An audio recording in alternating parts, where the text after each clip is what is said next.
ಅಪಘಾತ ಆಗೋದು ಕಾಮನ್. ಆದ್ರೆ ಅಪಘಾತ ಆದಾಗ ನಾವಾದ್ರೆ ಏನ್ ಮಾಡ್ತೀವಿ ಹೇಳಿ? ಸಾರಿ ಅಂತ ಹೇಳ್ತೀವಿ. ಮೊದಲು ಅವರನ್ನ ಮೇಲಕ್ಕೆತ್ತುವ ಕೆಲಸವನ್ನ ಮಾಡ್ತೀವಿ. ಗಾಯವಾಗಿದ್ರೆ ಆಸ್ಪತ್ರೆಗೆ ಸೇರಿಸುವ ಕೆಲಸವನ್ನು ಕೂಡ ಮಾಡ್ತೀವಿ. ಆದ್ರೆ ಇಲ್ಲೊಬ್ರು ಸೀರಿಯಲ್ ಸ್ಟಾರ್ ಧಮಕಿ ಹಾಕಿದ್ದಾರಂತೆ. ಏನು ಪ್ರಕರಣ? ಈಗ ಏನಾಯ್ತು? ಈ ಸ್ಟೋರಿಯನ್ನ ನೋಡಿ. ಹೀಗೆ ಕಾರಿನಲ್ಲಿ ಕುಳಿತು ಆವಾಜ್ ಹಾಕ್ತಿದ್ದಾರಲ್ವಾ, ಇವರನ್ನ ನೋಡಿದ್ರೆ ನಿಮ್ಗೆ ಗೊತ್ತಾಗಲ್ಲ. ಇಲ್ಲಿ ನೋಡಿ, ಈಗ ನಿಮ್ಗೆ ಇವರು ಯಾರು ಅನ್ನೋದು ಗೊತ್ತಾಗತ್ತೆ.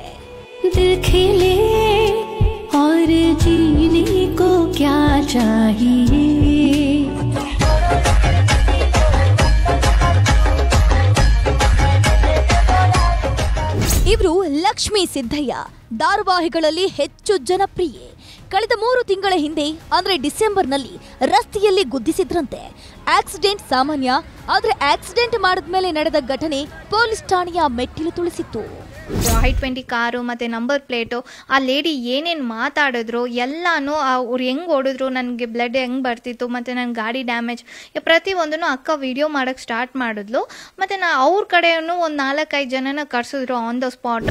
ಹೌದು, ಇವರು ಹೇಳೋ ಹಾಗೆ ಆಕ್ಸಿಡೆಂಟ್ ಆಗೋದೇ ಆಕ್ಸಿಡೆಂಟ್ಲಿ, ಆದ್ರೆ ಆಗೊಂದು ಸಾರಿ ಕೇಳಿದ್ರೆ ಮುಗ್ದೆ ಹೋಗುತ್ತೆ.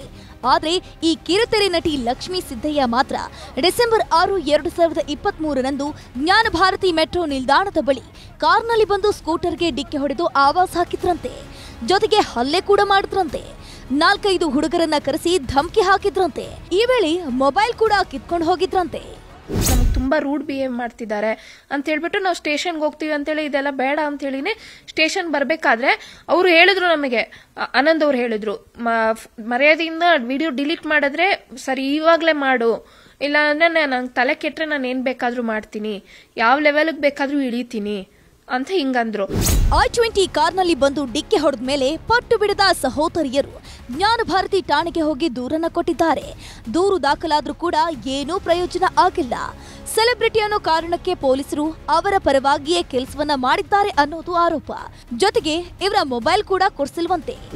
ಆಫೀಸ್ಗೆ ಮೇಲೂ ಮಾಡಿದ್ದೀವಿ, ಎಲ್ಲ ಇದ್ರ ಬಗ್ಗೆ ಕೇಸ್ ರಿಲೇಟೆಡ್, ಮತ್ತು ಅಲ್ಲಿಂದ ಪೆಟಿಷನ್ ಕೊಟ್ಟಿದ್ದೀವಿ. ಮತ್ತು ಅದೆಲ್ಲೂ ಏನೂ ಮೀನ್ಸ್ ರೆಸ್ಪಾನ್ಸ್ ರವಿ ಸರ್ ತಗೊಂತಿಲ್ಲ. ಎಷ್ಟು ಅಲ್ಲಿಂದ ಪ್ರೆಷರ್ ನಾವು ಕೊಟ್ರು ಆ ರವಿ ಸರ್ ಸುಮ್ಮನೆ ಇದ್ದಾರೆ, ಏನೂ ಆಕ್ಷನ್ ತಗೊಂತಿಲ್ಲ. ಒಟ್ಟಾರೆ ಇದು ಸಹೋದರಿಯರು ಮಾಡಿರುವಂತಹ ಆರೋಪವಾಗಿದೆ. ಲಕ್ಷ್ಮೀ ಸಿದ್ದಯ್ಯ ಅವರು ಗಲಾಟೆ ಮಾಡಿರೋದು, ಅಪಘಾತ ನಡೆದ್ರೂ ಕೂಡ ಕಾರಲ್ಲೇ ಕುಳಿತು ಆವಾಜ್ ಹಾಕ್ತಿರೋದು ಕಾಣ್ತಿದೆ. ಆದ್ರೆ ಪೊಲೀಸರು 2 ಕಡೆಯವರನ್ನ ಕರೆದು ತನಿಖೆ ಮಾಡಿ ತಪ್ಪಿತಸ್ಥರಿಗೆ ಶಿಕ್ಷೆ ಆಗುವಂತೆ ಮಾಡಬೇಕಿದೆ. Satish Kanakapura, film bureau, news 18.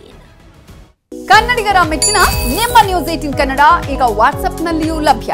Karnataka ಮತ್ತು ದೇಶ ವಿದೇಶದ 360 ಡಿಗ್ರಿ ಸುದ್ದಿ ವಿವರವನ್ನ ನೀವು ನಿಮ್ಮ ಕೈ ಬೆರಳುಗಳಲ್ಲಿಯೇ ಪಡೆಯೋದಿಕ್ಕೆ ಈ QR ಕೋಡ್ ಅನ್ನ ಸ್ಕ್ಯಾನ್ ಮಾಡಿ. ನಮ್ಮ ಚಾನೆಲ್ ಅನ್ನ ಫಾಲೋ ಮಾಡಿ, ನೋಟಿಫಿಕೇಶನ್ ಆನ್ ಮಾಡಿ.